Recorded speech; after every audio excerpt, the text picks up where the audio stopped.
आज वो समय है कि आपका हीरो भी बदल रहा है, आपके आइकॉन भी बदल रहे हैं, और आप हम जैसे लोग हैं, तुफैल साहब हैं, नीरज अत्री हैं, ओमेंद्र रत्न, हम में से कोई इतना खूबसूरत नहीं है कि कोई हमारे साथ तस्वीर खिंचाए।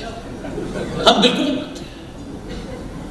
ये आप हमको सुनने इसलिए आते हैं कि आपको 70 साल के जख्मों का अपना कारण पता चलता है कि जख्म है क्यों, जो भर नहीं रहा है। और जिस दिन ये भर जाएगा, फिर किसी को ये बताने की जरूरत नहीं होगी कि अगर दुबे मार दिया गया है एक बदमाश, तो जब वो बदमाश था तब तक वो ब्राह्मण नहीं था, लेकिन जब उसे गोली मार दी गई तो ये नैरेटिव बनाया कुछ लोगों ने कि देखिए साहब ये तो बड़ा बुरा हो रहा है, ब्राह्मणों के खिलाफ काम हो रहा है, और ये योगी ठाकुर है, ये चला खामखा। ये बात मैं हर मंच से इसलिए कहता हूं, यही है वो फोर्सेस जो आपको डिवाइड करती है। जब उस बदमाश ने 20 मर्डर किए जिसमें 16 ब्राह्मणों के किए, तब तक वो बदमाश नहीं था, लेकिन नैरेटिव चला, और ये नैरेटिव आपका शत्रु भी चला रहा है, और शत्रु की शक्ल में आपके बीच में बैठे राष्ट्रवादी दलाल भी चला रहे हैं। मेरा तेरा, इस जाति का उस जाति का, हमको कोई जाति का नहीं चाहिए। जो जिसकी भाषा में जवाब दे सकता है वही ब्राह्मण है, सिंपल है। इसलिए आप सबको अपनी भूमिका तय करनी होगी। इतिहास में भी कपिल कुमार साहब बोलेंगे बहुत सारी चीजें, मैं उस पर ज्यादा नहीं जाना चाहता। मेरे बारे में मैं मंच से कह देता हूं, जब जाता हूं तो आयोजक मुझे नए नए टॉपिक पकड़ा देते हैं। अब आयोजकों का संकट होता है कि जब उन्होंने 10 गेस्ट बुलाए हैं तो किसी को कुछ पे, किसी को, मैंने कहा आप कोई टॉपिक दे दीजिए, मुझे तो अजान देनी आती है, मैं तो अजान दूंगा, उसके अलावा तो मैं बात ही नहीं करूंगा। मुझे क्या लेना देना आपके टॉपिक से कि हरियाली क्या होगी, कि पर्यावरण, जदाए जिन्हें पर्यावरण बचाना है। ये जो चलता फिरता कूड़ा है, मुझे इसके साफ होने में इंटरेस्ट है। उसको साइकोलॉजिकली नहीं मैं करा, एकेडमिकली काउंटर करिए।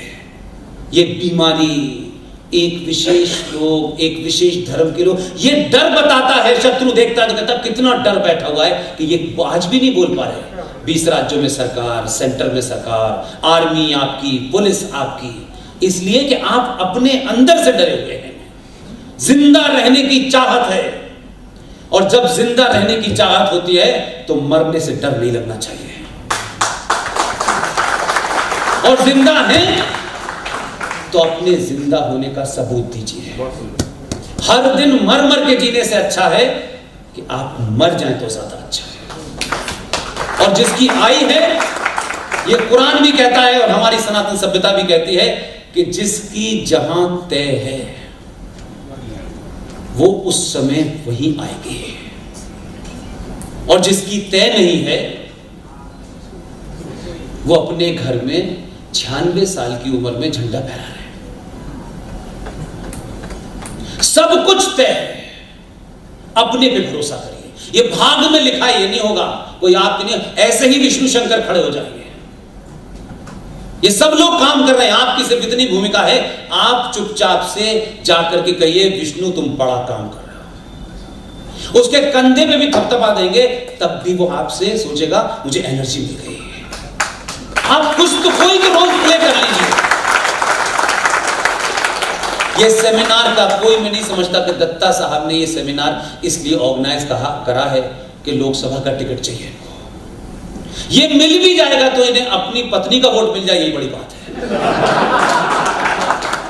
ये वो मटीरियल ही नहीं है। ये यही काम कर सकते हैं, डुगडुगी बजा के 15 स्पीकर को इकट्ठा कर सकते हैं, यही इनके पास। इन्होंने अपनी भूमिका तय कर ली। और जब डॉक्टर दत्ता, डॉक्टर रत्नू जब सड़क पे उतर आए हों तो मैं और आप क्या है।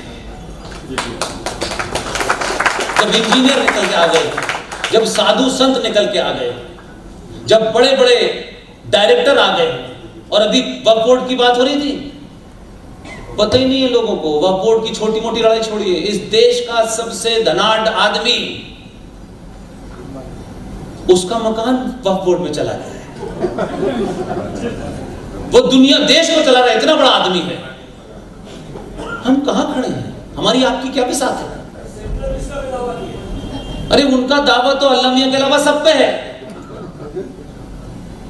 लेकिन वो जो कर सकते हैं वो कर रहे हैं। ये 56 देश जो है कुरान शरीफ की आयतें पढ़ पढ़ के अच्छे नहीं बने हैं। ये ग़ज़वा-ए हिंद का कंसेप्ट आपको पता नहीं है। इसीलिए मैं कह रहा हूं कि जो हिंदू ठेकेदार आपको इस समय कंफ्यूज कर रहा है, उसको दौड़ाइए, चौराहे चौराहे दौड़ाइए, कोई हो। मैं इसमें क्लियर हूं।